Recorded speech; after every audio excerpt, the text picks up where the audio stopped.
Я приветствую вас, дорогие друзья, уважаемые гости и подписчики моего канала. Тем большое спасибо за то, что следите за нашими встречами со Степаном Демурой. Он на связи прямо сейчас. Степан Геннадьевич, приветствую вас. Добрый вечер.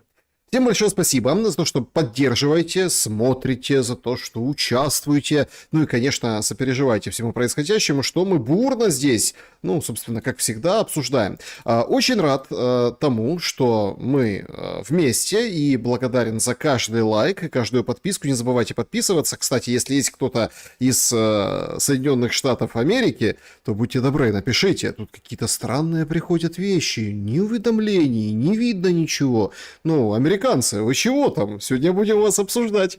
Значит, друзья, как всегда, формат очень простой. QR-код, который вы видите на экране, если у вас есть возможность, силы и понимание, и работает сервис, то спасибо большое, поддерживайте, выводите на экран вопросы. Заблаговременно в сообществе YouTube и в клубе зрителей Шелест можно оставить свой вопрос. Это все, как всегда, все традиционно, никаких ноу-хау. С чатом общаемся, тоже отвечаем на вопросы. Но это в самом финале. А в самом начале вопрос нашего эфира.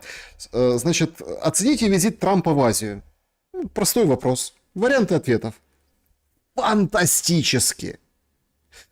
Посредственно. Ужасно. Или вариант, который всем так понравился, потому что с орфографической ошибкой скучно девочки. Степан Геннадьевич, давайте с этого начнем и попробуем оценить такой рейд Трампа по странам Азии и час 40 с Си Цзиньпином. Рейд получился на заднее место Трампа, на самом деле. Все, кто хотел, поучаствовал. А тогда фантастический рейд. Из 10 оценка 12.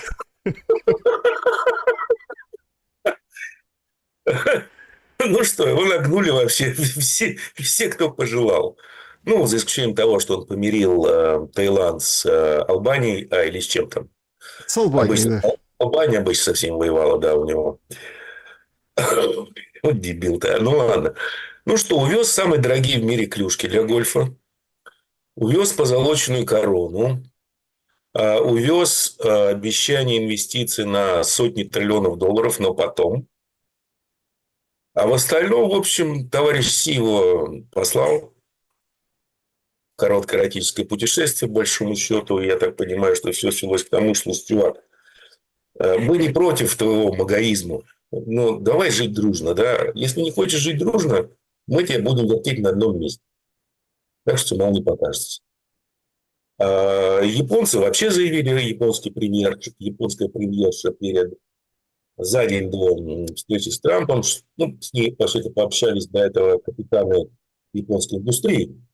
И прозрачно намекнули, что ты та самая булочка, все эти трампийские штучки по поводу коалиции против Китая оставь там, где ты держишь свои тампоны. Иначе нам здесь каюк будет вообще экономически. В результате она вышла и сказала, что Китай нам больше не враг.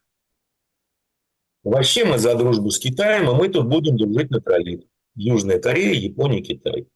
И у нас со временем будет своя клиринговая система, чтобы нам всякие пиндосы не мешали проводить транзакции. Отказались японцы поддерживать инициативу Трампа по отказу от российского жирного газа. Китайцы просто послали вперед и прямо, никаких договоренностей нет, никаких присуг не было. А так, замечательный визит, прекрасный, я бы сказал. Подарки дорогие увез. Все его встречали, как господин Рюкте, папочка приехал. Тогда, в общем, какие могут быть договоренности с Китаем? Это так договоренности Трампа с Россией, да, никаких точек соприкосновения от слова совсем. Так у Китая, потому что весь магаизм, он сводится, кто-то называет это аккорды соглашения Маларго, там, где у них прекрасный клуб для гольфа. А сводятся они к тому, что они будут пытаться, грубо говоря, чтобы у них номинальный ВВП рос процентов 5-6 год, номинальный, нереальный. А при этом госдолг рос где-то 3-4%, то есть на 2% меньше. чтобы со временем госдолг по отношению к ВВП обесценился. Для этого А они в будут... чем, подождите, а в чем, еще раз, в чем прикол этой схемы? Ну вот А смотрите, прикол в том, что нужно... сейчас вот ставочку понизил чуть-чуть ФРС, да? Ну вот Ну, там. длинный-то конец против него пошел, как в 4-й раз подряд. Да. А прикол в том, что у них похожая ситуация, огромный долг, отношение долга к ВВП и большие платежи по госдолгу был, как они сами говорят, после войны, Второй мировой. Но за счет того, что номинальный ВВП все эти годы рос быстрее, чем госдолг, госдолг при Билли Клинтоне там был уже смешной в отношении к ВВП. Ну, то есть, они пытаются обесценить долг, государственный долг, чтобы сделать его, как они считают, управляемым. Поэтому, если у вас номинальный ВВП растет там, на 2-3% быстрее, чем номинальный госдолг, через 10-20 лет у вас все будет хорошо. Для этого они собираются обесценивать доллар. Это идея милашки Бессента. Ну, все вместе мы скоро посмеемся над ним. Он когда будет обесценивать доллар. И для этого вот все вот эти фишки с тарифами и с требованием инвестиций в экономику США. То есть тянуть ВВП за счет капекса. И якобы тарифы должны сделать американскую экономику конкурентоспособной.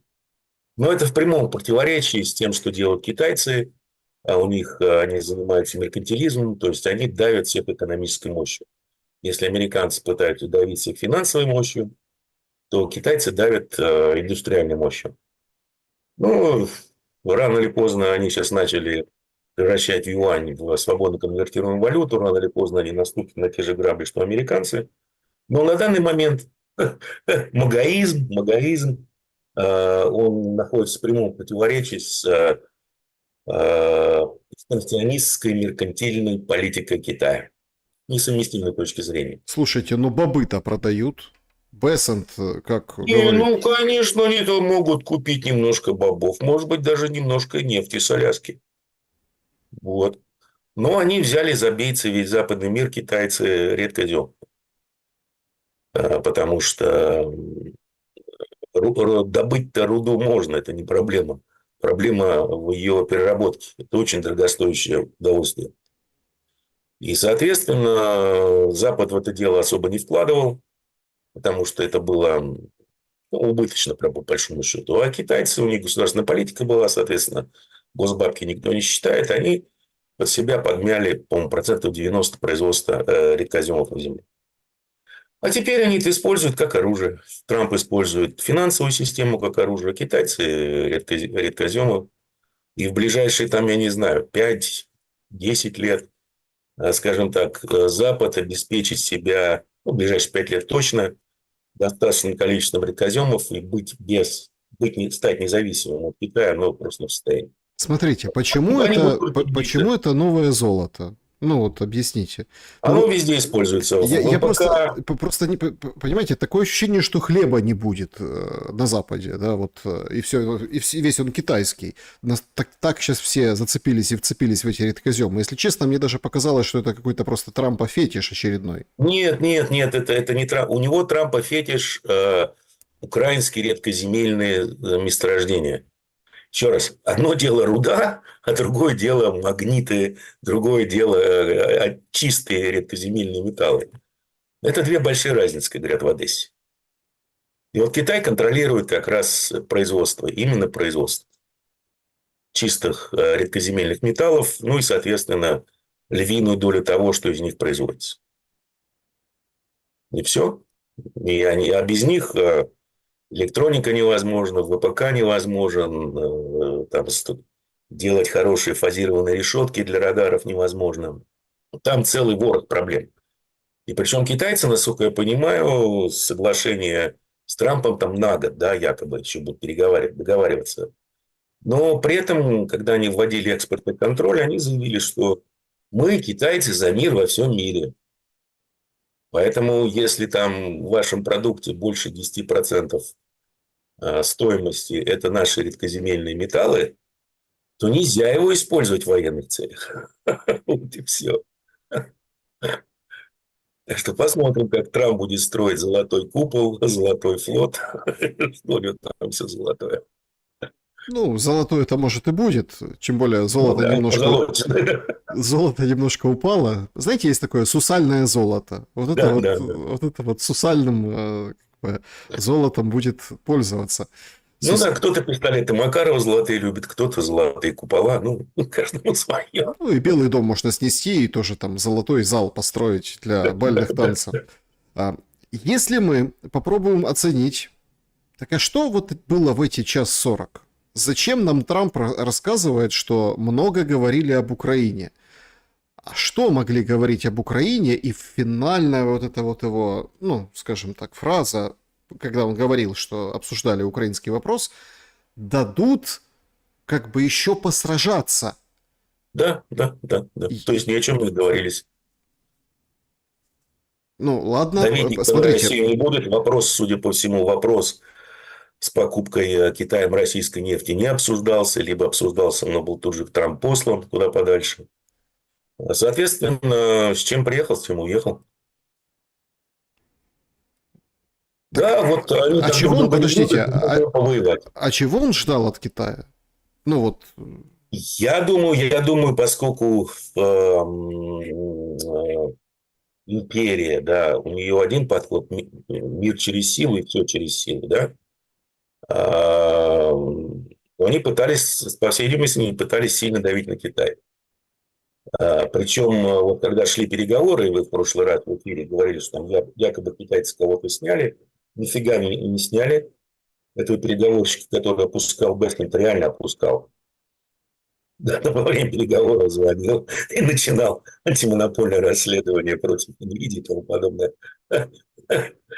Но они давили, пытались, как всегда, подходить со стороны силы, что мы тут вообще уникальные такие пиндосы, а вы вообще кто, папуасы какие-то немытые, мы сейчас тут вас. Ну, а вы их повертели на одном причинном месте и сказали, ребята, у нас больше тверже и толще. Все, идите, гуляйте. То же самое, что и случилось на самом деле с Путиным. На удивление, Путин просто встал как стена и стоит на своих условиях. И ничего не сделал.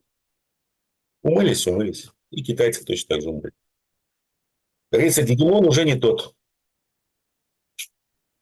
как вы думаете, просто звучала версия, в том числе там, ну, у меня в аналитике на канале, что а, Ким Чен Ын послал Дональда Фредовича. Даже Ким Чен Ын, друг, человек, с которым они встречались, вот на первом сроке все были поражены, и вроде как говорили, что, может, встретимся, не встретились. Да, Это, да и Моди его послал, продинамил. Сказал, у меня тут Харя Кришна ждет. Не могу, он важнее. Вот и все. а, смотрите, тогда у нас просто получается, я сейчас включаю исключительно логику, да, не опираюсь на какие-то там моменты, которые там, ну, аналитически можно вывести. Тогда у нас получается, что Трампу, в свою очередь, нужно воевать и включаться сильнее на стороне Украины в войну, в конфликт. Раз его так все динамят в глобальном юге, надо показывать, что Запад могуществен и борз. Ну, Трамп вышел из войны, Америка вышла из войны. Они использовали Аляску, они использовали Путина для того, чтобы выйти из войны. Они теперь себя представляют как арбитр. Хотя еще, по-моему, в феврале или марте, я уже не припомню сейчас, тот же Рубик выходил и говорил, что да, Америка ведет гибридную войну против России руками Украины. То есть они были стороной конфликта, как они себе представляли. А теперь они себя позиционируют как арбитр. Типа мы в войне не участвуем, европейцы покупают оружие, платят нам бабки, мы не тратим ни цента, поэтому мы тут, значит, будем арбитром выступать. А из войны не вышли. Интересно, вот что будут делать сейчас американцы с Венесуэлой после разговора с Си. Потому что нагнали флот, нагнали там 10 тысяч морпехов болтаются около побережья. И все это длится уже месяц. никаких особых действий не было. Поэтому я предполагаю, что, наверное, поскольку у Китая и Венесуэле свои достаточно крупные интересы, одних инвестиций на 70 миллиардов, что эта тема тоже затрагивается в разговоре к Си.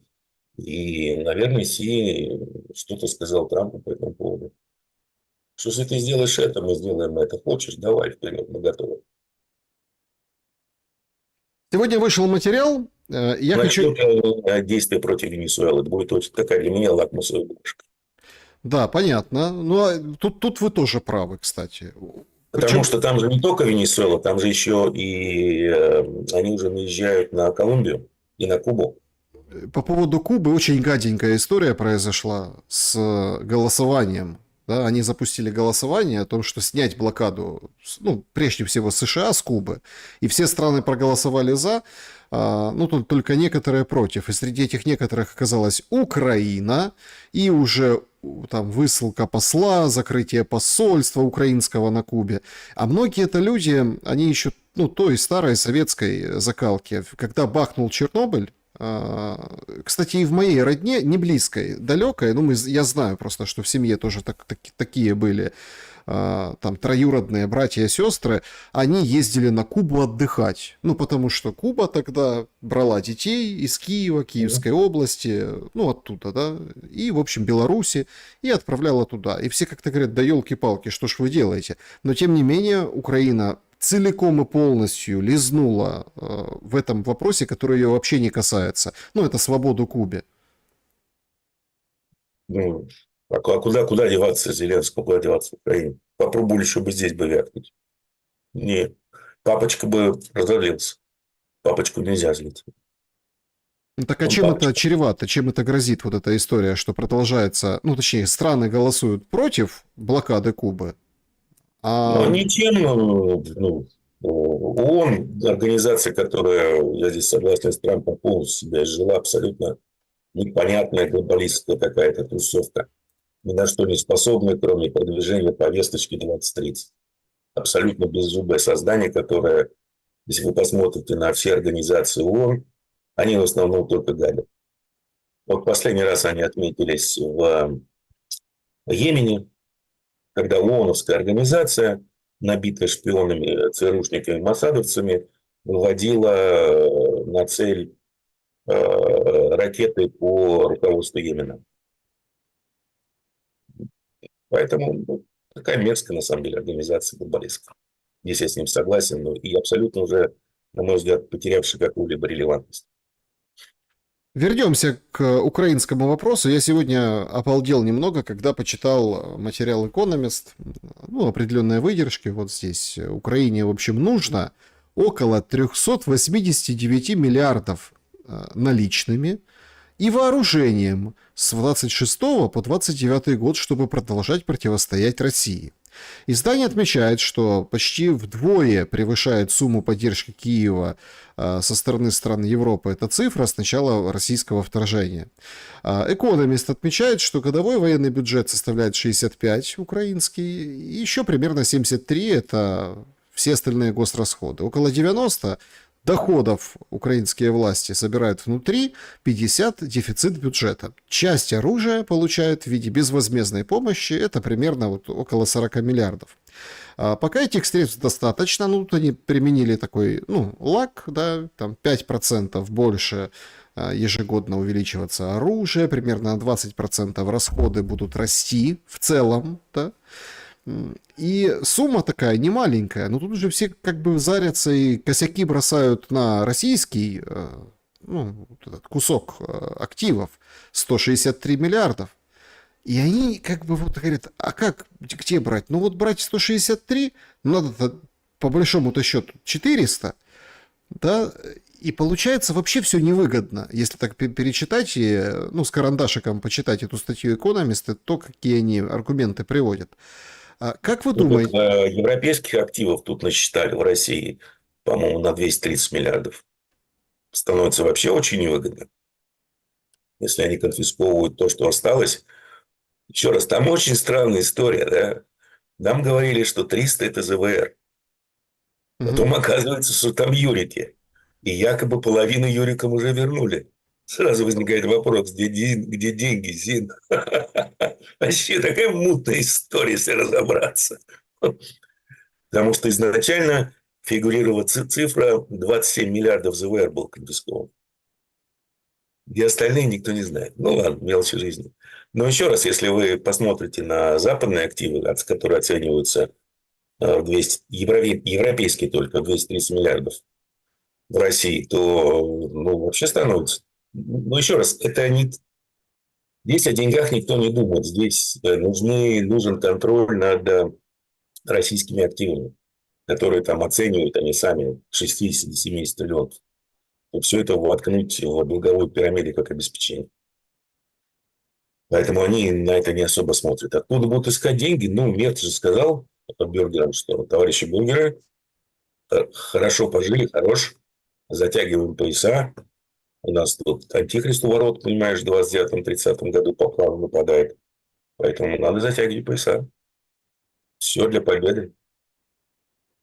Понимаете, я просто не могу как бы сообразить, вот опираясь на вот эти данные, которые сегодня были опубликованы, они, может, действительно там, ну, такие специфические, да, особенно что касается трат Украины бюджетных и трат на Украину партнеров.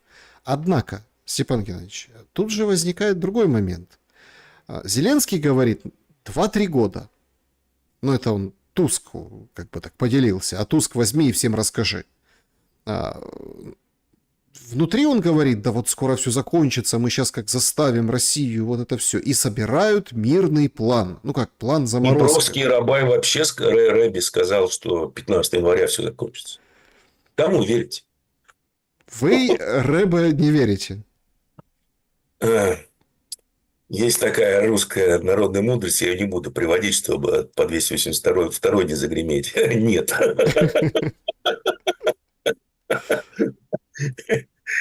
У меня другой вопрос. А с такими темпами потерь живой силы и дезертирства, кто воевать-то будет?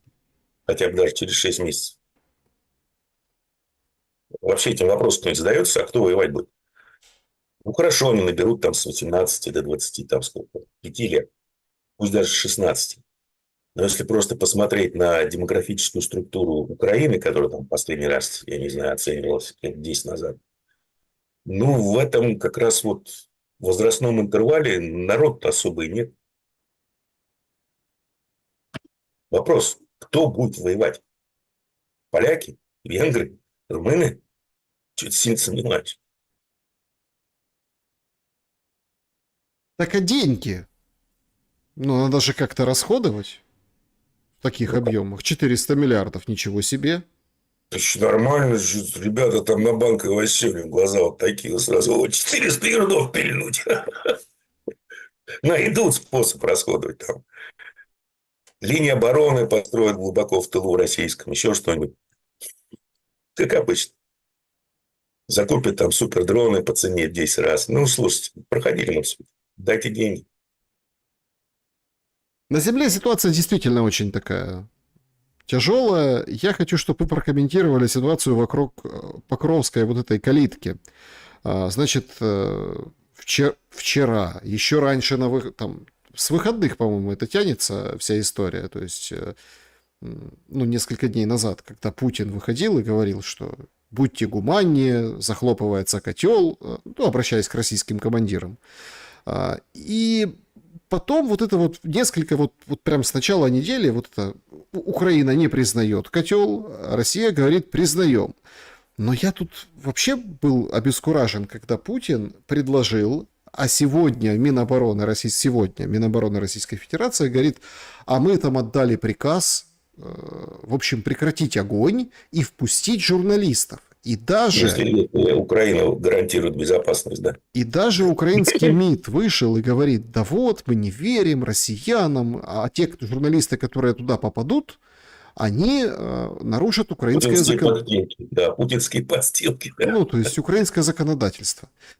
Смотрите, можно было бы, если бы это прозвучало условно один раз в качестве приглашения на сладком столе у Путина и там каких-то военных, это можно было считать, ну, как какой-то блеф, какая-то, ну, вот такая история Не бред, не пропагандистская. бред. Но когда это повторили сегодня, и кто служилые, ну вот эти, которые там в кирзачах, то есть они же не умеют в это все. Это Путин может там поиграть там с кем-то как-то, нравится, не нравится. А эти сказали, у нас приказ, если чего, мы готовы там 3 часа, 6 часов, 9 часов, без боя, ну без боев, то есть запускаем журналистов, пускай в котле общаются с украинскими вооруженными силами Украины. И опять Путин почему-то говорит об экстракшене по типу Азовстали. Там же вообще неприятная история была, в том числе и для него, там был кидок Эрдогана. Но тем не менее Да. Путин говорит, что да, давайте. Оцените, пожалуйста, ситуацию в Ну, Покровском. насколько я понимаю, да, котел, он еще не закрылся, но выхода из него нет. Все простреливается дронами, все контролируется вообще. Горлышко очень узкое. По-моему, вчера начался такой мощнейший очередной трупонаступ к северу от Покровска с попыткой, чтобы деблокировать Мирноград. Вроде как особого продвижения нет. Люди сообщают, что бои идут, ну, не видели такой интенсивности боев. Доблестные укронационалисты в виде Азова, они отказались заходить в котел, то есть они отказались выполнять приказ, как обычно. Они уже отметились во многих точках, на самом деле, своей нежеланием воевать и умирать за Украину. Пусть умирают другие.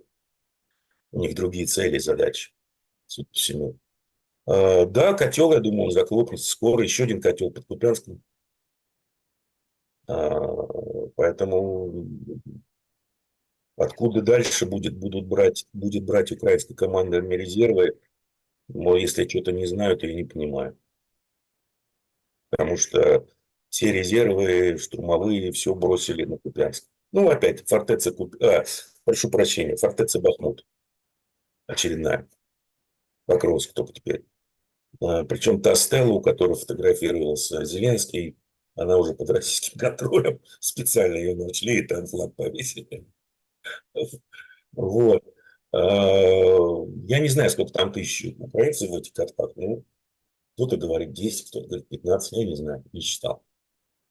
Но то, что там погибли и пали, скажем так, лучшие украинские штурмовые подразделения, фронт держать больше некому, но это видно по всем остальным участкам фронта. Потому как идет продвижение, потому как прорваны линии обороны, достаточно посмотреть чуть севернее. Поэтому Европа и США, они настаивают на немедленном прекращении огня, потому что да, нужно спасать свою боевую единицу Украины. Ну так это же просто сделать, Степан Геннадьевич. Возьмите, прекратите огонь. Сам же сегодня спикер Нет, Министерства иностранных... он же прекращается при определенных условиях, а на эти условия никто пойти не готов. Как так нейтральный статус Украины? Как так никаких западных войск на территории Украины? Нет, не затем мамочка ее растила. Не-не-не. Поэтому здесь я, как и говорил, ну, слушайте, будет эскалация, и все это закончится с последним украинцем. Вот и все. М. Как вы думаете, вот это перемирие возможно? Ну, официально, понятно, это МИД ответил, что нет, но я просто понимаю, что это будет еще там завтра, потом выходные, и к началу следующей недели вполне себе может эта идея как бы и вызреть. Нет, оно невозможно. Либо, понимаете, оно возможно при одном условии. Запад Не, капитулирует, не, я принимает имею в виду условия Путина. перемирие, стойте, я имею в виду на вот этом участке, для того, чтобы впустить журналистов, для того, А чтобы... зачем туда украинской стороне впускать журналистов? Чтобы они всем показали, что здесь котел и в каком ужасном состоянии ВСУ. Нет, ну Зачем подожди, это? чтобы показали, что все какие злые русские, какие вот это вот нехорошие люди на весь мир. Их же должны не только впустить, их должны и выпустить, они же должны привести материалы и в очередной раз Западу, так сказать, ну вы А что поняли. они покажут? Голодных, ободранных солдат украинских?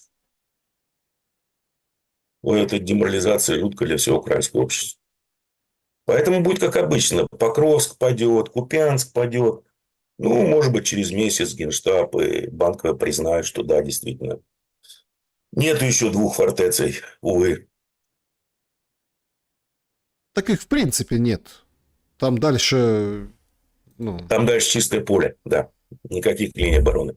там дальше 3 села, там 3 хаты, так, и села такие небольшие. Ну, вот эти поля, села. Поэтому вот такая вот напряженная битва за даже не столько за сам Покровск, поскольку он центр нескольких линий и узлов обороны, а чуть севернее как раз. Потому что там били в клин сразу в 3 линии обороны, то есть их пробили. Но поскольку этот клин не смогли ВСУ ликвидировать, то теперь просто они будут растекаться по сторонам и брать, грубо говоря, все эти линии обороны с тыла. В чем проблема-то была? То же самое под Купянском. Почему такая битва была? Оборона разрезается, она просто разрывается. И нет больше единой линии обороны. И, соответственно, остатки линии обороны, они берутся уже с тыла. Они становятся бесполезны. Поэтому такие битвы были жизнь. Есть такое мнение, оно, конечно, оно мне кажется, ну, замысловатым и, честно говоря, глупым. Вот сегодня у нас украинские эксперты, причем такие, ну, и своеобразные, конечно, специфические, узконаправленные, но и среди них есть там адекватные вполне люди, которые не комментируют шушеру всякую, а комментируют по своему делу. Ну, вот конкретно там рэбы, защита, это есть такой Флэш, известный специалист. Ну, он воюет. И он говорит: товарищи, надо уходить. Надо вот это вот собираться и выходить. Вообще надо было Да, уходить еще раньше. Но если да. сейчас вот такая ситуация, берите перемирие, берите подмышку, пускай каждый из журналистов запускайте каких угодно. Ну, это не он говорит, это я просто моделирую. И как бы сваливайте, потому что там, ну, уже дела не будет. А ему там другой военный эксперт вторит, говорит: да, действительно, я соглашусь, надо выходить. Но не выходит же. Не выходит Зеленский. Поэтому я Зеленского и всегда и называю полезнейшим из полезных евреев. Столько, сколько он сделал для уничтожения ВСУ, никто не мог сделать. Просто по своим политическим каким-то хотелкам вместе с Ермаком. Фортеция Бахмут. Ну, что его было держать? Сначала это стратегический узел. Фортеция поют, пишут песни, снимают фильмы. Ну, а потом, да ну, какой-то городок, который не имеет никакого стратегического смысла. Ну, зато в лучшую часть там положили. То же самое Курская авантюра. Зашли, цели не смогли выполнить, уходите. Ну, ради политических амбиций держали. Типа это усилит украинские переговорные позиции. И мы обменяем кусок Курской области на что-нибудь. Ну и вот в результате такого постоянного усиления переговорных позиций мы оказались там, где мы оказались. Что просто кладутся лучшие силы ВСУ, ну, тупо для того, чтобы что-то удержать. Что, в принципе, не имеет никакого смысла, потому что нужно уходить, чтобы сохранить армию. А вместо того, чтобы ее сохранять, ее просто уничтожают. Вот и всё. Поэтому я называю Зеленского полезнейший из полезных евреев. Пишет чат, что взрывы в Чернигове, там, в районе вышки, типа вышку снесли. А, Ну, Чернигов, конечно, такая специфическая история. Все говорят о возможности Черниговского фронта. Да, да, я думаю, что так оно и случится. Оборонять там некому. Будет выбор: либо бросать остатки на Херсон, либо в Чернигов. Но Чернигов, я так понимаю, это поход на Киев будет организован. Ну да, поближе к столице. Ну, чтобы дорогие ракеты не тратить, а работать с фабриками управляемыми. Ну, фабы далеко уже летят, в принципе, и мы Ну, видим... еще, ну, они летят там, ну, хорошо, ну, 150, там, 200, ну, движок приделали как бомбе. Догадались на третий год войны. Давай, ну, собачьи. Фиг ли тут этих фугасов лежит со времен Второй мировой войны? Чего они лежат? Нормально летает, оказывается. Ну, это называется рачительное хозяйство. Помните, был Горбачев? Экономика должна быть экономной. Да, на самом деле все не смешно, конечно, но что ставить. Не, на самом деле ужас, конечно, тем более, что... Спасибо иранцам. Между прочим, вот иранцы. Кто придумал УПМК? Иранцы. Еще долгие в те времена, когда они только-только были на заре развития своей ракетной программы. Вообще смешного мало, потому что обстрел сегодня был достаточно крупный, 750 целей. Поражена была Ладыжинская ТЭЦ, это Винницкая область, сам город Ладыжин без воды, без тепла.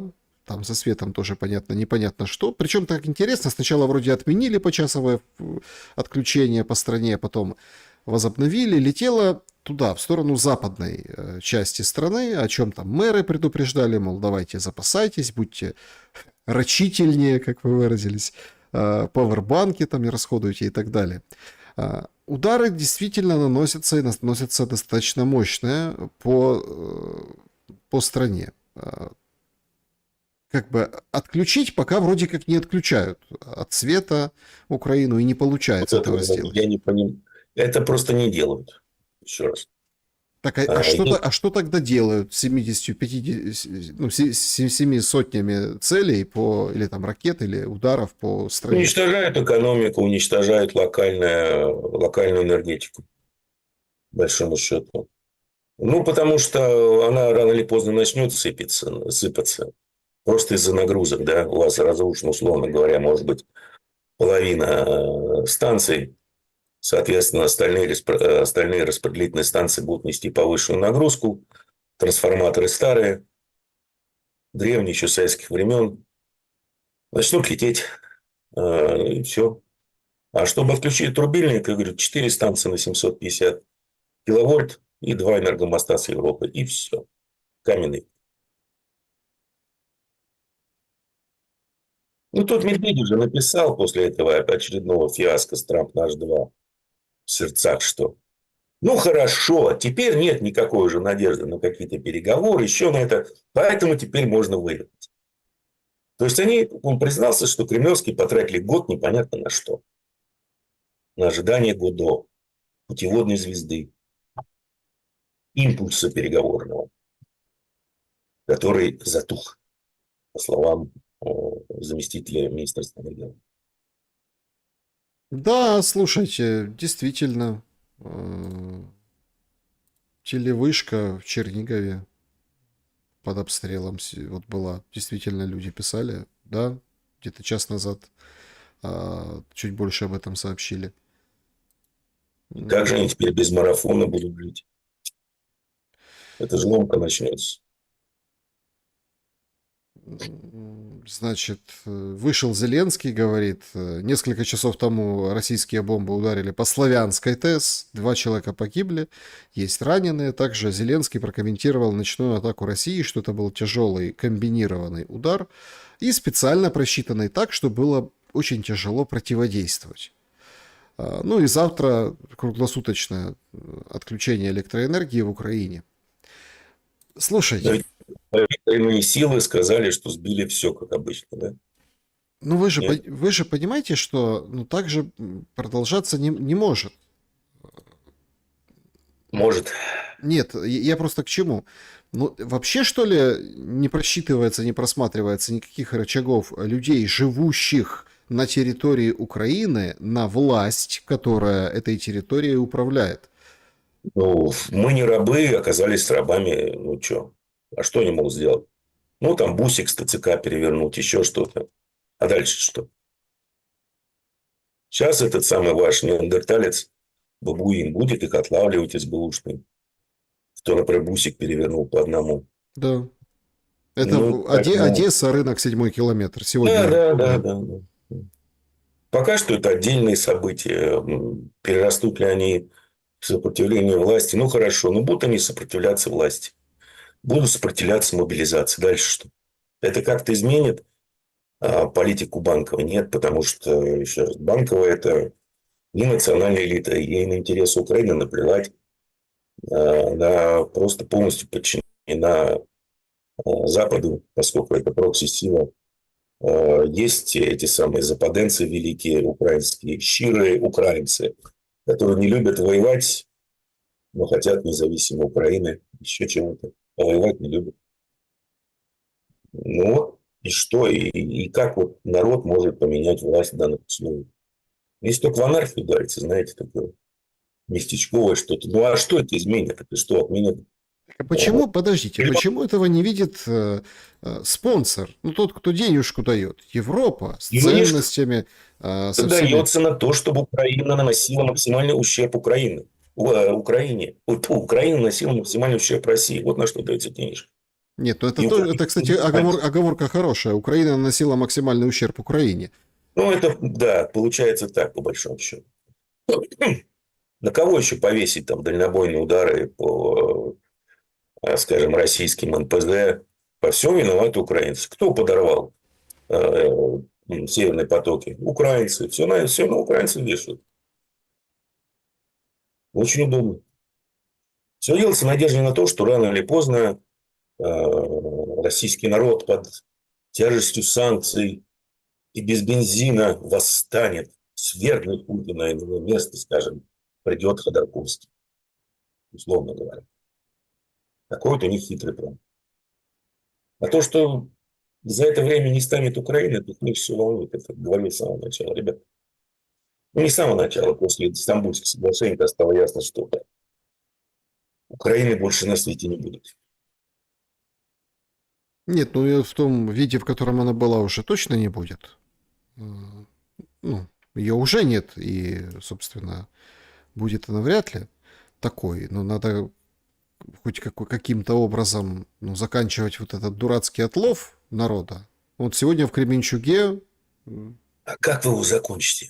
Ну вот смотрите, в Одессе на 7-м километре собрались мужички, отмудохали этих ТЦКшников. Правильно, но прогнали. вот сейчас бабуин отловит, попытается отловить по одному.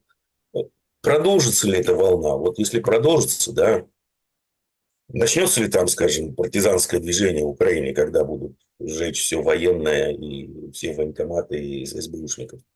Вполне возможно. Поживем увидим. Но партизанское это движение, это же не значит, что эти За люди... денежку, разумеется. Что эти люди за Россию, понимаете? Нет, они за денежку и за то, чтобы выжить, потому что власть, их убивает власть, а не Россия. Россия их отключает от тепла, электричества и всего остального. Тоже А убивает. это Да. вот. Ну, тоже ведь убивает, подождите. На фронте, да, убивает. Кто хочет попасть на фронт? Никто. Особенно, когда вам говорят, что товарищи, война вот-вот закончится. 15 января. Обязательно закончится, сказали очень уважаемые люди. Кто хочет идти в армию, чтобы быть последним погибшим на этой войне? Никто. Один есть такой нардеп украинский, Бужанский, ну, из Днепра. Значит, что пишет? Есть, говорит, по ряду косвенных признаков некоторая вероятность того, что для мирного соглашения, возможно, придется отматывать назад языковой апартеид, нагроможденный за эти 11 лет. И по этому поводу начинаются подвывания Ветровичей. Ну, всяких там, да. Что тут скажешь, не надо было наматывать, чтобы потом, возможно, не приходилось бы отматывать. Если кто с этим не согласен, пусть прямо скажет, сколько еще областей и городов, десятки жизней, короче, готовы потерять. Ну, это в Конституции есть защита языка, но сегодня в Одессе, кроме всего прочего, там депутаты голосовали, да, против Труханова, а новый ставленник СБУшный, Лысак, который ставленник Зеленского, закрыл Пушкина фанерой. Фанерой Пушкина закрыл. То есть его снести вроде как нельзя, памятник ЮНЕСКО, шибко ценная история, и Труханов был против. Вот Труханова не стало, Пушкина, так сказать, закрыли. Скажите, пожалуйста, если гипотетически, ну, например, выходит Зеленский, выходит там Украина и говорит, значит так, мы тут отменяем гонения на русский язык, мы там по культуре тоже делаем уступки. не делая по там каким-то другим принципиальным вещам, ну, как сигнал для того, чтобы договариваться, можно ли через, ну, как подъехав на этой козе, обмануть Путина? Нет, нет, нет, уже нет. Можно было. Путин и так подмаслил Трампу, сказав, что ну ладно, хрен с ним там. Тут в Конституции типа и записано, что Херсонская, Запорожская, административная граница. Ладно, мы успокоимся на том, что мы взяли, но вы уйдите с Донбасса. Плюс не вступление, нейтралитет, ограничения на ВСУ и тому подобное. Ну, но эти условия были на тот момент. С того момента много чего изменилось. Либо другие условия. Вообще, конечно, вот эти все заявления раввинов, которые вы вспоминали, да, это, конечно, нечто. Сегодня в Израиле ультраортодоксальные евреи протестовали у въезда в Иерусалим против призыва в армию, в то время как полиция перекрывала дороги и, в общем, ну, чтобы не наказывали, как называют, украинские паблики четко написали, ухилянтов. Ну, типа, Ухылантов, да. ухилянты, ортодоксальные Они ухилянты. защищают Израиль своими постоянными молитвами. Вот. Вот. Но Израиль как-то ничего не останавливает. Южный Ливан как бомбят, так и бомбили. Сорвали в Газе все на свете. Ну, Да Трамп... не, ну, еще раз, это ни о чем вообще все эти перемирия. Ну, сами подумайте, приехал Трамп, там нагнали этих арабских лидеров. У вас свадьба, а жениха с невестой нет. Ну вы продолжаете гулять. Поэтому, слушайте, в Израиле критическая ситуация скажем так, с поддержкой в Штатах. Потому что, по последним данным, если сравнивать сентябрь 23 года с сентябрем 25 года, то Израиль потерял 50% голосов среди избирателей. Среди демократов, ну как вот, если они задавали вопрос, кого вы поддерживаете, Израиль или Палестину в этой войне, то за 2 года свинг составил 50%. Среди демократов 80%, среди республиканцев 40%. То есть Израиль превратился с политической точки зрения в такое токсичное существо. Эта тема.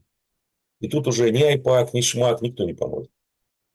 Поэтому им нужно было как-то эту тему попытаться загасить, а самое главное вернуть заложников, чтобы как-то загасить тоже какие-то протесты, недовольства внутри страны и показать тому же Биби, что вот я тут заложников вернул, ядерную программу Ирана уничтожил.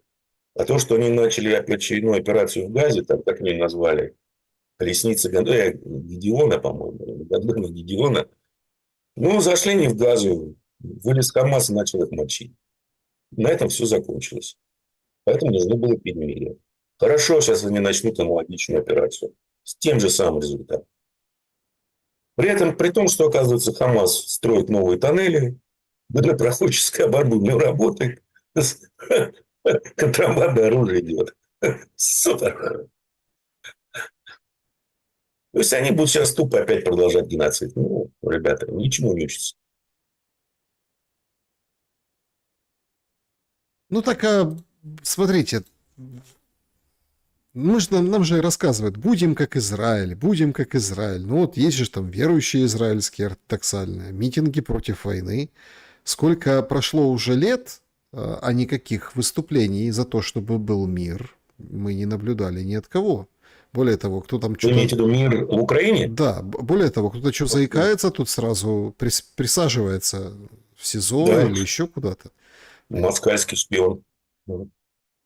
Смотрите, мы с вами очень часто уже говорим в последнее время, после санкций, например, на Роснефть и Лукойл, обсуждали в прошлый раз, что это все уже война Трампа. Ну, то есть, все. Да.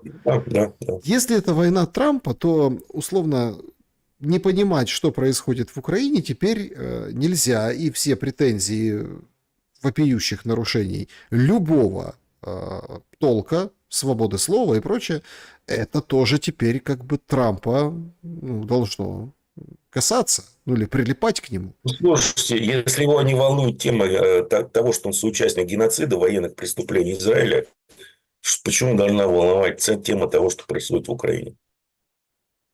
Еще раз, он синильный, слабоумный старичок. Вы что, этого еще не понял, что ли, никто? Ну, Все, подождите, что ну, он делает хорошо. каждый день. Стойте, стойте. Это мы проходили уже с Байденом. Мы проходили. Ну, так погодите. Так, Тот был тихий. а вокруг Байдена, А что поменялось? вокруг Трампа есть же адекватные люди? Вот вы видели Рубио на этой Нет. А поездке? что вокруг? А Он, вы, извините, я вас перебиваю. он как в рот смотрел ему каждый раз. Это же окружение его, это же они формируют его мысли, При том, понимаете? что он его просто ненавидит. При том, что Руби его просто презирает и ненавидит. Это было видно еще по праймари в 2016 году. Посмотрите выступление Трампа в Кнессете, да? Как он расписывал, признавался в любви к этой мадам Эдельсон. А Рубио – это любимый шпиц, или кто там, терьер, не терьер, у кого такие черты лица-то? Не у терьера, у спаниеля. Любимый спаниель ее усопшего мужа. Она купила ему место за 100 лимонов.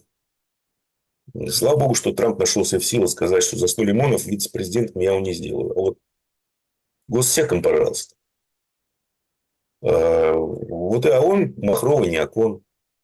Причем я более чем уверен, что, скажем так, в срыве переговоров в Будапеште, таком вообще в срыве любых отношений и переговоров по украинскому кейсу, в этом поучаствовал Нетаньяху через как раз Руби, что это его шестерка. Байден был тихий. Вокруг него были точно такие же неоконы, как и вокруг Трампа. Другие фамилии, в принципе, а лица похожи. А этот буйный, у него недержание подкорки каждый день. Ну, что теперь сделаешь? Как и говорилось, а ведь ничего не поменялось. Внешняя политика не поменялась от слова совсем. Империя, это все. Имперская внешняя политика. Да, друзья, поставьте, пожалуйста, лайк нашему сегодняшнему эфиру. Очень интересно ваше мнение о том, что происходит. Давайте немного, скажем так, коснемся, скажем,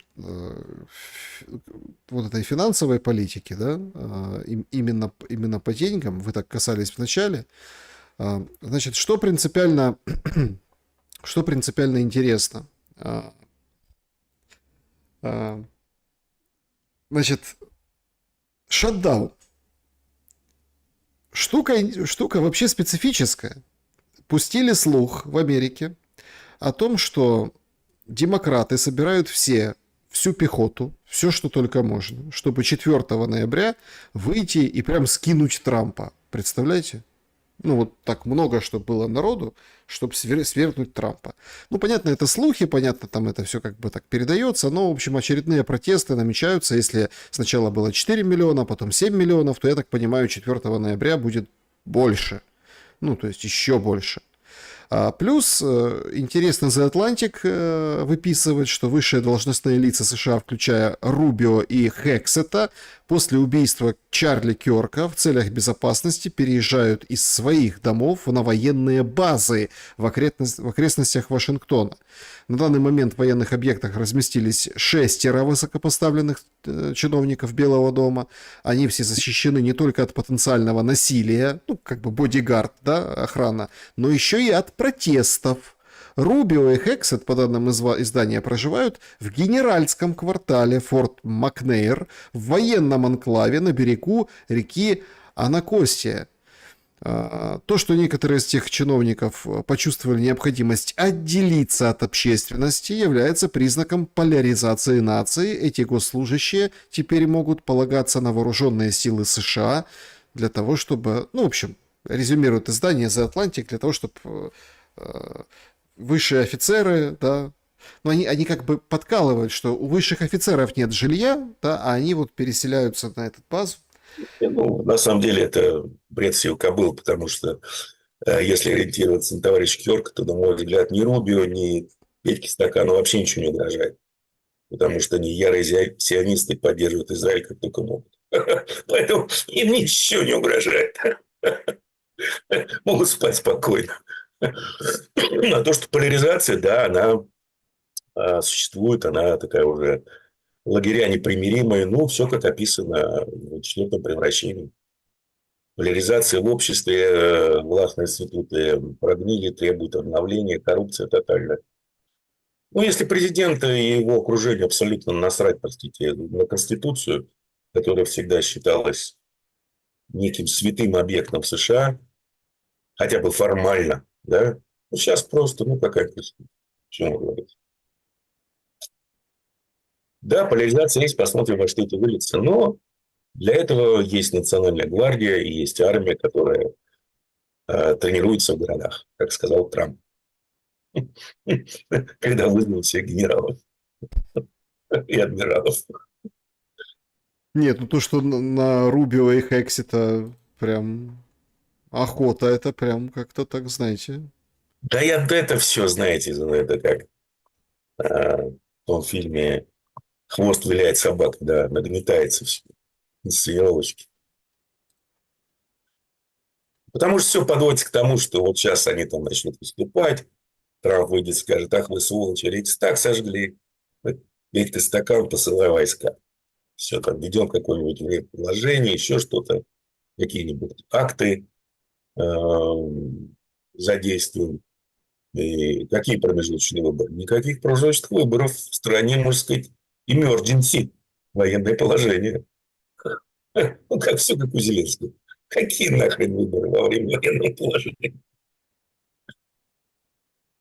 Поэтому все идет. Кстати, я думаю, что они могут в том числе и участвовать со стороны левых, тоже подстрекать их и всячески содействовать беспорядкам.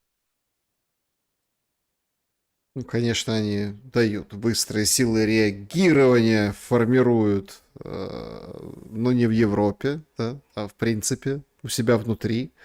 Значит, военно-полицейские операции готовят американцы. Чего-то ждут, понимаете? Просто... Я думаю, это попытка будет переворота со стороны Трампа. Прекратит на время прекратить действие Конституции, полномочия Конгресса, никаких выборов. Я король. Типа все. Ну, Ну, не со стороны Трампа, со стороны его группы. ну, то есть использовать протесты в качестве повода для введения подобных... Да, да, да, если демократы устраивали 6 января как провокацию, да, потом всячески это раскручивали, использовали, то сейчас, словно республиканцы, это могут сделать. Смотрите, так а зачем тогда Путин Посейдоном трясет, буревестником? Сегодня, кстати, тоже интересное заявление. Трамп говорит, Да, да. мы будем возобновлять ядерные испытания. Понимаете? Американские официальные лица сказали: да, да, да, да, я скажу Петьке Стакану. Чувак, во-первых, ядерными испытаниями занимается Министерство энергетики, а не Пентагон. Это на минуточку. Чтобы к ним подготовиться, они уже сказали, нам нужно 36 месяцев. Ну, и потом официальные лица опровергали так, что типа Трамп, ну, он не совсем в теме, он не так все понял. Старичок просто, у него недержание подкорки, и все. У пожилых людей, вот совсем пожилых, такое начинается, когда они уже подкорку не держат. Теряют личность, куда-то исчезает, превращается в непонятное существо. Нет, ну, я так понимаю, что... Вот опять, одни говорят, я даже помню эту статью о том, что вот этот буревестник, старая технология, вообще там... Ну да, буревестник это сродни, похоже на шоколадные конфетки, вот эти шоколадные конфетки с изречениями Путина, которые Дмитриев привез. Это вот из этой серии. Скажем так, вот создание турбореактивного ядерного двигателя, да, который на нем стоит.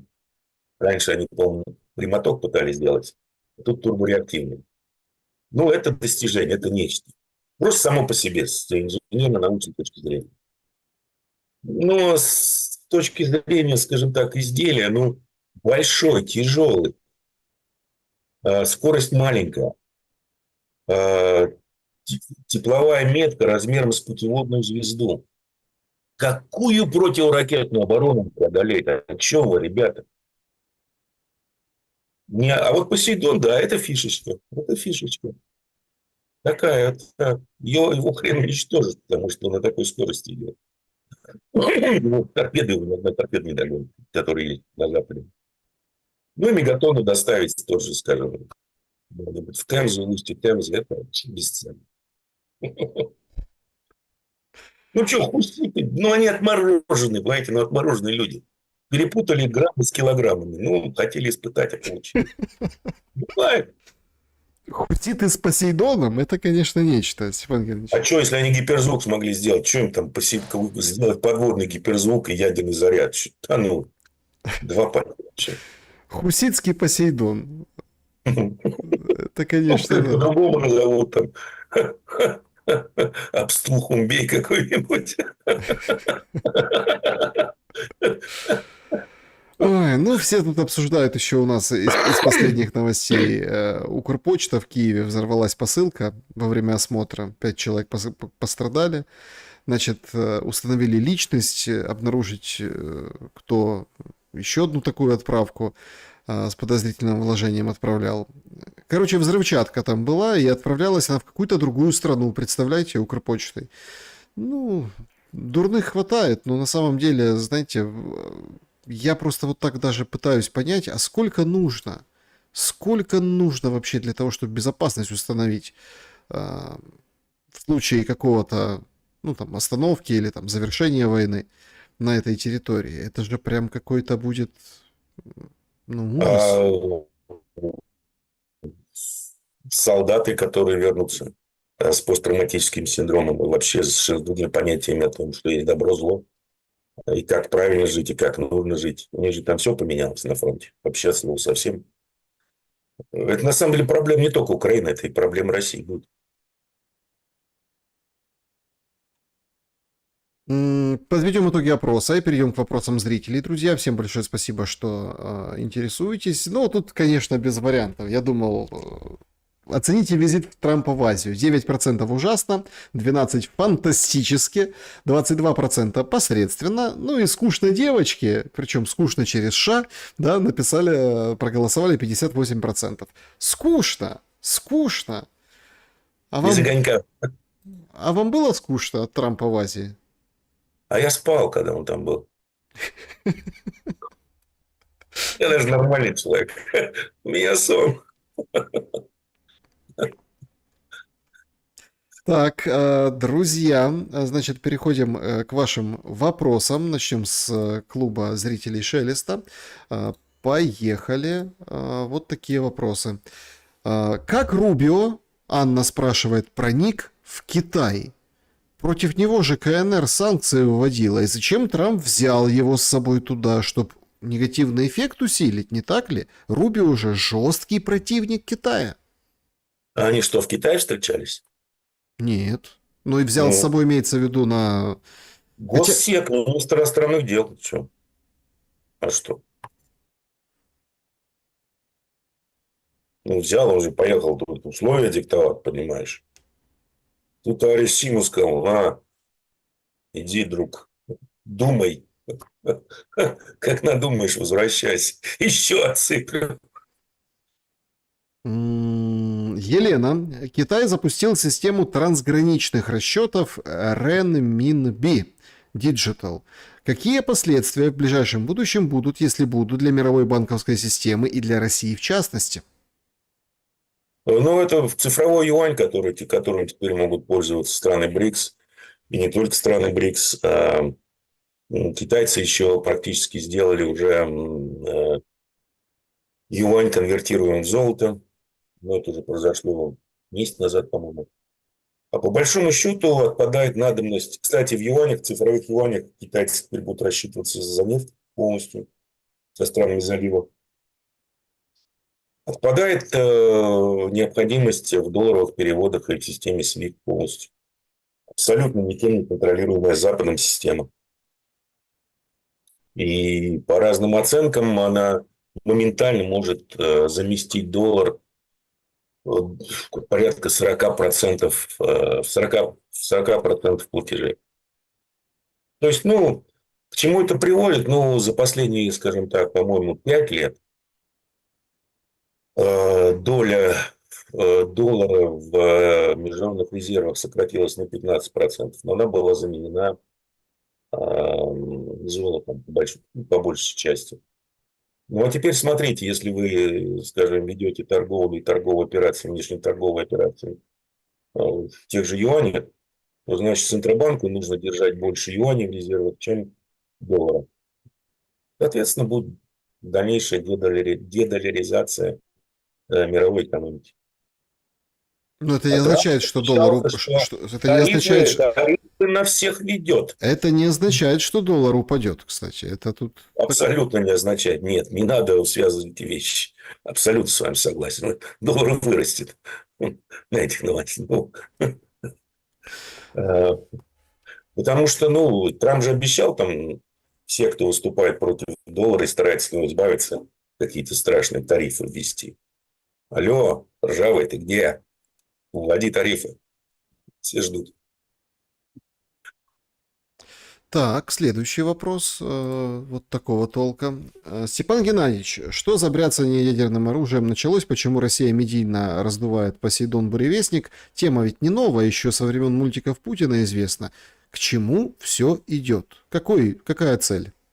Мультики Путина, они были о другом. Там падала обычная боеголовка, точно, по-моему, в Майами, еще куда-то.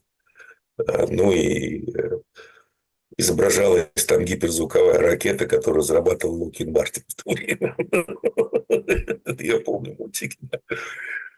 Еще раз, на мой взгляд, буревестник – это не от большого ума, да, пропагандируется, потому что это абсолютно, на мой взгляд, бесполезное изделие. Единственное, что в нем полезно, это вот этот двигатель. А как изделие полезно. В Советском Союзе, на самом деле, все эти разработки велись, и в Америке в свое время. В общем-то, поняли, что на данном этапе развития военных технологий бесполезно использовать. А Посейдон, да, это такая мертвая рука 2. Да, это уникальное изделие, и которое можно использовать прекрасно. А для чего это делается? Возможно, это я тут буду делать то же самое, что делает Трамп. Подкорку взливать. Перефразировать то, что я услышал на бизнес ФМ сегодня, будучи за рулем. Так, следующий вопрос. Сергей задает вопрос Степану Демуре. Степан Геннадьевич, как вы оцениваете шансы Трампа получить Нобелевку, если он сможет помирить колумбийские и мексиканские наркокартели? Гарантированно. Нобелевский комитет не чужд этого прелестного белого порошка. Судя по его действиям. Ой, значит, поехали сообщество YouTube, ваши вопросы. Так, как вам картина происходящая такая? В текущем состоянии политики признание нашего самодержца, момент этого признания наступит, когда народы, измученные неурядицами и несостоятельностью правителей, нами подстроенной, воскликнут: уберите их и дайте нам одного всемирного царя, который объединил бы нас и уничтожил причины раздоров. Сергей Нилус, протокол сионских мудрецов, номер 1087 год. И еще, по-моему, все идет согласно обложке Экономис в 22 году, что ли. Они предрекали балансировку по всех сферах жизни. И все персонажи экономического театра отрабатывают этот сценарий по полной. Сценарий есть, да, но это известная фишка. Это еще протоколы сионских мудрецов, да, который официально является фальшивкой. Но товарищ Форд, папаша Форд, в своей замечательной книге, по-моему, 22 года провел исследование, потратил кучу денег на детективов, показал, что это не фальшивка. Начнем с этого. Это стандартная практика нового мирового правительства. Это стандартная практика тех же большевиков, вернее, последнего интернационала, когда нужно народы погрузить Европы в пучину войны, голода, холода, чтобы они приняли социализм, да, который спасет их от всего. Здесь то же самое с новым мировым правительством, так называемым, когда у вас бунт иммиграции, нет порядка, постоянные войны, правительства локальные не справляются, национальные. Поэтому, естественно, на сцену представить новый мировой порядок, который скажет, что, смотрите, только мы способны обеспечить вам безопасность в обмен на ваши активы и на ваши свободы. Большинство населения так, золотого миллиарда с радостью это примет. Черстными свободами, черстными с активами, главная безопасность, теплая хата и немножко хавки. На это вот расчет. Да, есть такой план, да, он притворяется в жизнь. Посмотрите на повесточку 20-30 ООН. Почему вы думаете, например, в той же Европе уничтожают фермеров? Чтобы жрать было нечего. Так а Например, смысл? смысл как голод, война, холод. Мигранты бунтуют, никакой безопасности. Все, правительство национальное не в состоянии обеспечить базовые требования электората. И тут выходит весь в белом жабо, ну, мировое правительство говорит, пацаны, мы все видим, эти ни на что не способны, мы объединяем весь мир, скажем, под единым каким-то центром. И сразу у вас все будет. И безопасность будет, и тепло будет, и давки чуть-чуть будет. Но взамен мы возьмем ваши свободы. Ваши. Согласны все? Да, да, согласны. Все. Вот. Ты довольны? Вообще, конечно, такой Жаба Гадюкин. Главный раввин России Берл Лазар подверг критике высказывания муфтия Чечни Межиева о том, что иудеи являются врагами Аллаха. Муфтий заявил на ток-шоу «Чеченская история, война и мир». Издавна существуют враги Аллаха, иудеи, порожденные ими течения, такие как атеизм, говорит муфтий. Слова господина Межиева оскорбительны для всего еврейского народа и для нашей веры, но по существу они направлены не только и даже столько против евреев, сколько против всего, что вся Россия строила много лет. Представляете? Разжигают. Да, интересно, кто перед кем извиняться будет. Вопрос не праздный. Ну, это как, понимаете, это как вот с вот этой всей историей там с Монтян. Я не знаю, как вы относитесь к этим всем, ну, условно, украинка, которая у нас известна была достаточно, да, в политических кругах там была и адвокатом многих политических деятелей. На стороне России перешла туда, жила в Донецке, рассказывала, как все плохо, какие все негодяи и нехорошие, делала сборы, но стоило ей пересечься с Соловьевскими, да, как сразу, так сказать, и внесли. Да, да, да. Борьба за поляну. Поляна становится меньше, поэтому борьба начинается. Ну, тут, понимаете, мне кажется, это похоже очень, как этот муфтий и этот раввин с цепи. Да. Это же как, это же анекдот. Не, ну, Сцепились слушайте, как-то ну, вот муфтий и есть- раввин. Да, ага. Я могу много рассказать на эту тему, но не буду.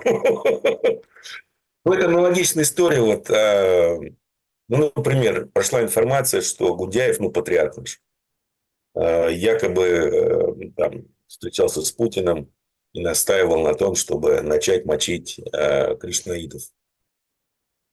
Почему, оказывается, кришнаиты в тех районах, как выражаются, где влияние ортодоксальной церкви не очень сильное, они, значит, молодежь и вообще несознательных людей в свои секты вербуют. Ну, соответственно, падают доходы церкви. Надо стричь поляну. Все, борьба с этими конкурентами. Внутривидовые разборки, я так это отношусь. Так, следующий вопрос от Виталия. Добрый вечер, Александр Степан Геннадьевич. Вопрос. Как вы оцениваете геополитическую реальность, в которой президент США с гордостью официально заявил об очередной остановленной войне, но не России и Украины, а войне Билла Гейтса с портящими воздух коровами? Заранее спасибо за ответ. Ну, повесточка просто уже затухла. Я думаю, что это была, скажем так, вспомните, что спонсировал Билл Гейтс. Вспомните его тех же комариков. Вспомните, что тот же Шваба и Билл Гейтс писали в разгар чумки. Как мы будем жить через 2-3 года. Ну, не срослось, поэтому повязочку, судя по всему, нужно это самое, сворачивать. Придумать что-нибудь другое. Не сомневаюсь. М, А нам Так. просто задайте вопросы. Вот, хорошо, выбросы СО2. СО2 – это вообще пища для всего живого, всей живой растительности. Если мы будем ограничивать концентрацию СО2, то растительности будет меньше, урожая будет меньше со всеми вытекающими последствиями для всей пищевой цепочки. Более того, СО2 не является парниковым газом. Парниковым газом является что? H2O. Да. Значит, Александр задает вопрос. Все предвещают, что то ли в ноябре, то ли 15 января, в общем, будет перемирие и мир. А что такого должно произойти, что Россия согласится? Января, 15 января, какой ноябрь? Января. То ли... подождите, в ноябре или 15 января. Да, там Ну, тоже кто-то, да, уважаемый очень сказал. да, поэтому, в общем, Ничего, проходим дальше, здесь нечего то смотреть. есть вообще ничего. Неужели санкции дают результат? Да, да, вот сейчас все обрушится. Рушится. Вокруг меня я слышу грохот, треск, все рушится. М, Да, значит, турбоактивный двигатель мы уже прокомментировали. Спасибо большое. Спрашивает Александр другой уже. Скажите, что, по мнению Степана Димуры, будет происходить с биткоином? И вообще, зачем он нужен? И какое его будущее, на ваш взгляд? Биткоин нужен был для того, чтобы, во-первых, его создатели собрали кучу бабла, его создатели ЦРУшники. Во-вторых, все эти щиткоины были нужны, чтобы приучить хотя бы часть населения к цифровым деньгам, виртуальным деньгам. Но потом уже на фоне всего этого спокойно ввести валюты центральных банков, цифровые валюты центральных банков. Но потом, когда эти валюты будут введены и будут, скажем так, уже внедрены в экономику общества, может, даже раньше, все цифровая шелупонь просто исчезнет за ненадобностью. Блокчейн останется, а щиткоин будет, я не знаю, стоить там. Ну, сейчас даже вот просто полюбопытствуйте, сколько энергии нужно на одну транзакцию в биткоине, да, и сколько времени она занимает. Ну, просто в осадок выпадет. Что это такое? Ну, Интересуйтесь. много, да, наверное? Дни. Ой, часы, прошу прощения. А в смысле потребления энергии это вообще что-то астрономическое уже. Просто чтобы всю вот одну транзакцию пропустить по всей цепочке блокчейна. Ну, это идиотизм. Просто идиотизм.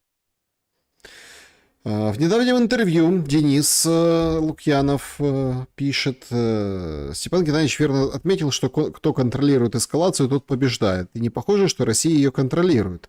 Тут мне вспомнился другой тезис. Про лягушку на медленном огне Западу и Украине нужно кипение. В идеале гуманитарная катастрофа. И тогда, мол, сам Бог велел, миротворцев введут, попробуй их не пустить, потому что Восток уже не поймет. Получается, что Россия, наоборот, очень точно контролирует градус эскалационного нагрева, проглатывая много чего, за что иным давно бы орешник прилетел. Или у вас эти два тезиса как-то по-иному связаны? Спрашивает. Ну, Медведев же написал, посмотрите у Телеграм. Он четко написал, что пока там перевожу на русский, понятно, доступно. Пока мы тут болели Трамп наш 2, мы не ввели войну. А теперь, после того, как эта болезнь якобы закончилась, теперь можно воевать. Вот и все. Кто придумал? Какой Восток? Это вообще на это наплевать, что мы там делаем. И потом, кто будет выводить каких миротворцев? Кого не есть? Сколько они там наберут? 1050, 60? Как долго они продержатся? Но не будем забывать, это не, скажем так, это не российская армия, не ВСУ. Это европейская армия. Ой, уйди, противник. Вроде бы опасность. Потом А, просто элементарно, вот, если они не могут поддерживать уже существующий конфликт с той интенсивностью, с которой он ведется, имею в виду, по базовым видам вооружений, то откуда у них будут эти вооружения? Если только американцы ведут свои войска или турки, европейцы, ну, я не знаю, ядрили. Они любят говорить и смотреть. Околды. Если бы Путин допустил вступление Украины в НАТО, за 8 лет взял тогдашнее ЛДНР в состав России и построил там военные базы в ответ на натовские, тогда бы удалось избежать СВО? СВО по-любому началось. Потому что Россию надо было втягивать в войну. А для того, чтобы ввести, как они считали, калечащие экономические санкции, расшатать все и привести к смене режима. Втягивание России в войну – это была одна из частей операции по смене режима в России. И получилось. Стамбул надо было подписывать, все могло пойти по-другому. Лина Востроилова. Способна ли НАТО воевать с Россией? В противном случае война закончится, когда Россия победит. НАТО в каком смысле? Я думаю, что сейчас даже, если без американцев, то нет, конечно, пока. Посмотрим, что будет к 29-30 году. И что случится после завершения войны Украины, да, с армией России. Я просто сужу по тому, как они относятся к будущему. Сейчас нет. Владислав, добрый вечер. Александр и Степан Геннадьевич. Почему Запад так сильно ненавидит Путина? Понятно, что причин и поводов много, но все-таки, по вашему мнению, какая из них самая основная? И когда эта ненависть началась? Ведь очевидно, что задолго до 22-го. Тут не ненависть, тут, ну, это как один из атрибутов, это называется демонизация противника и расчеловечивание противника. Канцеляция русских и тому подобное. Это не это выглядит так, да, это вот так вот преподносится. На самом деле стандартный прием. Демонизация и расчеловечивание противника. Так, вопрос. Есть ли у США влияние на SWIFT или это только от Европы зависит? Якобы при предыдущем гендире Свифта такого влияния не было. Он даже посылал пиндосов далеко и прямо. Но потом его поменяли, а теперь полностью контролирует пиндос. Антон, господин Шелес, спросите, пожалуйста, Димуру, если брать жизненный опыт, спасти жизнь легче, чем жизнь потерять или отобрать? Странно, господин Шелес, но не господин Димура. Какая-то дискриминация по национальному признаку, можно сказать. Что там еще раз легче отобрать? Как вас зацепило, Степан Да, Геннадьевич? я оскорблен до глубины души. Антон, господа в Париже. Не называйте меня господином, я работаю на жизнь. Я зарабатываю на жизнь. Ой, если по жизненному опыту спасти жизнь легче, чем жизнь потерять или отобрать? Легче. Легче. Нет, Антон. Степан Геннадьевич, как теперь повлияет переобувание ФРС на экономику? Вопрос-то есть, Антону-то откуда знать? Ага. Значит, как повлияет переобувание ФРС на экономику США? План же был сократить 3 триллиона. Уже собираются заканчивать ужесточение раньше срока. Спасибо. Никак не повлияет. ФРС уже... Они последние где-то 2,5-3 года не ФРС предоставляли ликвидность в рынке, а Трежерис.